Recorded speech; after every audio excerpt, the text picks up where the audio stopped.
महात्मा फुले चौक या ठिकाणी दुपारी साधारण 5:15च्या दरम्यान एक भरधाव वेगाने आलेला आयशर, त्या आयशरच्या ड्रायव्हरला फिट आली आणि ती फिट आल्यामुळं मोठा अनर्थ टळला। परंतु जीवितहानी जरी झालेली नसली तरी मात्र या ठिकाणी मोठ्या प्रमाणामध्ये 4 व्हीलर गाड्या असतील, 2 व्हीलर गाड्या असतील, यांचं या ठिकाणी मोठं नुकसान झालेलं आहे।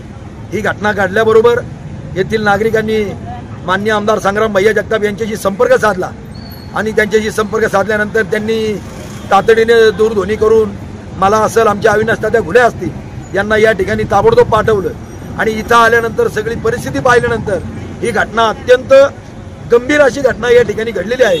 म्हणजे कमीत कमी परमेश्वराची या ठिकाणी कृपा झाली, नाहीतर कमीत कमी 10, 12, 15 लोकांना आपले प्राण या ठिकाणी गमावे लागले असते। हा प्रचंड असा गर्दीचा परिसर आहे, चौकाचा परिसर आहे आणि या ठिकाणी अशी ही दुर्दैवी घटना घडलेली आहे। परंतु या ठिकाणी परमेश्वराचे एवढेच आभार मानायचे की कुठल्या प्रकारची जीवितहानी झाली नाही। परंतु या ठिकाणी प्रशासनाला एवढंच सांगणं आहे, पोलीस प्रशासनाला सांगणं आहे की ज्या वेळेला आपण आपल्या एखाद्या गाडीवर ड्रायव्हर ठेवत असताना त्याला त्याच्या आजाराची चौकशी करून माहिती करून या ठिकाणी आपण ड्रायव्हर ठेवले पाहिजेत। अशा पद्धतीने ड्रायव्हर ठेवल्यानंतर अनेक संसार उद्ध्वस्त, अनेक घरातले कर्ते माणसं जाऊ शकतात आणि त्या प्रपंचाची होळी होऊ शकते। त्याच्यामुळे इथून पुढच्या काळात प्रशासनाने या गोष्टीकडेही लक्ष वेधण्याची गरज आहे।